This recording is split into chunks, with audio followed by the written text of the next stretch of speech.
My last video talking about the economy, I was, very pessimistic, not because I thought that there was going to be some great catastrophic collapse of the U.S. economy, which, frankly, I don't think is the worst possibility. I was quite pessimistic, rather, because I was thinking it looks like the Fed is pretty intent on leading us down the road to Japanification. Which, looking back, I think that I made it sound like, hey, we're never, I didn't use these words, but I think I gave the impression of, hey, we're not really going to have any recessions again. It's just that everything's going to be very muted and slow, and there's not going to be really hardly any growth, but there's not going to be, a big collapse. And what I meant by there wasn't going to be a big collapse was, we're not going to have a catastrophic failure of the financial system again. The Fed doesn't want that to happen. However, that doesn't mean that we are, out of the woods as far as recessions are concerned. Japanification does not preclude recession. In fact, if we look at the case of Japan, what I refer to as Japanification began with a recession in 1991. And it was a recession that the Bank of Japan, the central bank there, decided that shouldn't have happened, and they tried to undo through quantitative easing, much like our central bank did in 2008. And what ended up happening was that they kept up this QE program, and they've been doing it forever. And since 1991, and Japan really didn't recover that much. Their stock market's only made marginal new highs since then. But the whole system did not collapse, and that really was the goal of the Bank of Japan, was to make sure that things stayed relatively how they were. And so that doesn't mean that they can prevent recessions. What it does mean, though, is that they're going to smother the recessions with monetary policy and try and just, shoot the economy full of opium so that it doesn't feel it, so that, stocks are as disconnected from the recession as possible. And, frankly, we're already seeing that here in the United States, to where I was talking about before, how, we've been in an earnings recession for a while now. Corporate America is getting poorer, yet the value of these companies that are making less money are going up. We are at all-time highs now in the stock market. And the reason for this, of course, is not fundamentals. It's in spite of the fundamentals. This is all because of Fed liquidity. I went over this before. So getting back to the recession risk, there was a lot of talk of recession in the past few months in the United States. The idea that there could be a recession before the next presidential election was not that controversial all too long ago, but now that talk has almost suddenly disappeared. That is until I saw a piece this morning by Daniel DiMartino Booth kind of pointing out, what I thought was obvious to everyone, but apparently, was not, and that's, that the recession risk has not gone away. It's only increased since, everyone was talking about it. But apparently the reason why nobody's talking about it now is not because they got bored with the topic. It's because, the yield curve uninverted. And apparently the mainstream financial media, the CNBC people, they have this idea in their head that somehow, the inverted yield curve itself is supposed to lead to recession, and so therefore, if the yield curve's not inverted, well, then we don't have to worry about a recession right now, which is preposterous because, in the last, in our recent recessions that we have to look at, the yield curve was not inverted. In fact, the yield curve, kind of went through the roof. The recession happens, if you're trying to use the yield curve as an indicator, the recession happens when the yield curve's back on its way up after it's bottomed out. So what you really need to get worried is when you see the yield curve bottom, not when it's falling, not when it's negative. You want to, get scared when it turns positive, which it has been now for, many, many weeks. And that, of course, is what you're seeing on your screen now. I decided to just pull up the chart of the yield curve, and, of course, the shaded areas, just like in, most economic charts, the shaded areas are recessions. And as you can see, right before the recession, the yield curve, kind of shoots straight up every time. And what are we looking at right now? We're seeing the yield curve, shoot straight up. And so if you've been using the yield curve as an indicator, there's really been no reason to expect an imminent recession until now. because as we've seen in the past few cycles. And again, you can't go back 200 years with this sort of thing, because we had a very different economy, even a few decades ago, that was not as Fed driven as it is now. Now pretty much, I guess you could say, since the 80s is when our modern economy really began.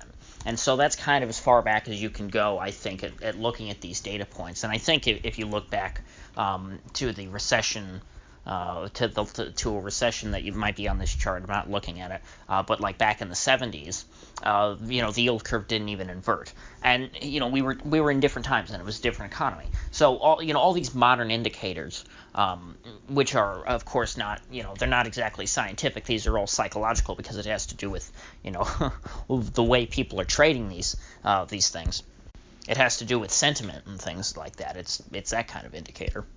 But like I said, if you use just looking at the yield curve, there's been no reason to think that there would be, that the recession should come, until we get to this point. So now is when we need to really start worrying about, okay, are we about to enter a recession? And you need to look at, the more fundamental data, which of course is completely detached from the stock market. And that's really something that I was trying to hammer home in that last video when I was talking about the Fed and stocks and all that. I was not saying that the Fed can keep, the bubble, meaning the whole economy, afloat forever.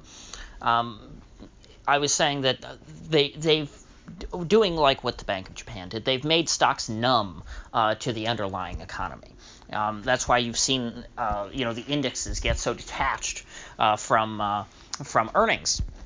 And so the Fed can keep pumping in with QE to try and keep the stock market afloat, but the stock market, its economic utility as a number is only good in the sense, or is only useful to the extent that it impacts consumer sentiment.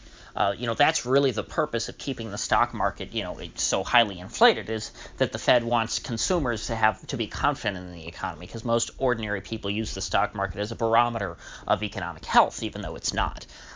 So in that case, though, it's only useful to the extent that it's not too detached from the fundamentals. Because if we really are in a deep recession, and the public just doesn't know it, you can't trick them out of a recession, is what I'm getting at. Eventually, even if you try and foster confidence, in the hearts and minds of ordinary consumers, eventually they will feel the recession hit their wallet, even if they're not being told that they're in a recession, or that we're about to enter a recession. And so for now, the stock market, I don't think we're at the point to where perhaps the stock market is becoming less relevant, in the sense that the fundamentals are becoming so detached from stocks that the fake stock market will not be enough to boost the confidence of the consumers to such an extent that it keeps the overall economy afloat. And that's because, these corporations, corporate America is not doing great right now. They're seeing slowing revenue growth and falling earnings. So that means that they're not making as much money as they were a year ago. They are going to need then to find some way to cut costs. And that may very well come in the form of layoffs. And if not outright layoffs, cutting hours of their workers, because the companies just, they're not taking in as much money, they're not selling as much of their products, whatever that may be, or services. Although a service is a product, it's not a good. But I won't get into anything technical like that. But so the point is that ordinary consumers will start to feel the squeeze, because it will start to impact their income. Even if it's only a small section of consumers, of course. Most people won't be affected by this. It'll just be the people working at these companies. But then, of course, that will have ripple effects.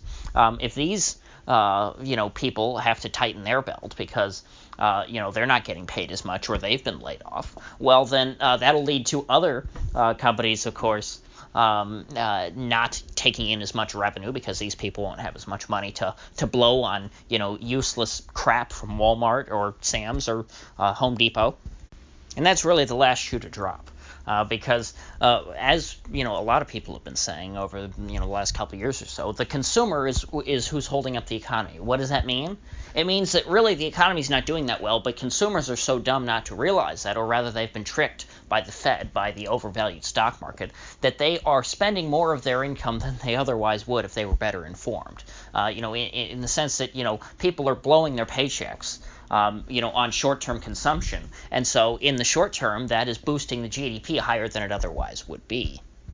Once consumers are no longer doing that, that's when you'll start to really see the economy begin to contract, because, of course, that will cut into all these revenues. Because, as of right now, our economic growth is pretty anemic, and it's continuing to slow. So it's only natural that it would turn negative sometime soon. And of course, after 2 quarters of that, of 2 quarters of negative growth, well, then you're in a recession. So how much time do we have? Well, looking at the past examples, we have the longest time between when the yield curve reinverted and then you got your recession was about 13 months. That was the 1990 recession, which was pretty mild, all things considered. But that was your biggest gap. It was a 13-month period. So that means that probably at the latest next November, which who knows? It could be after the presidential election. But remember that these are these are the beginnings of the official recession, which of course is after 2 quarters of negative growth. Now, it might be possible for Trump to get through, perhaps by because a lot of the times when you're going into a recession, they will overestimate GDP growth to where it doesn't quite seem negative, and then they go back and revise it later, and it turns out, oh, we were already in a recession. So it's possible if they make this last a real long while. If we're on the long, sort of the far end of the bell curve here, then it is possible for us to get through the election. While we probably will be in a recession, we won't necessarily know it, and so then it might not impact the election. However, on the short end of the on the far other end of the bell curve, the short, and we only have a sample size here of 3. We have the shortest time between the un-inversion of the yield curve and the beginning of the recession was 4 months, I believe, and that was with the tech bubble. Back around 2000, 2001, that recession. There was a very short period of time between when the yield curve uninverted and when we actually got the recession. So really, any time in 2020 seems to me an appropriate time to predict a recession to occur. I don't know why all of a sudden there actually are serious people who think that there won't be a recession because the yield curve uninverted. I guess they've just never looked at the chart. So I think that about sums up the state of the economy. If you gained anything of value out of this video, I'd appreciate you clicking that like button and sharing this video. And if you haven't already, please do subscribe because I do upload every day and I'd hate to have you miss one. So I'll see you folks back here tomorrow.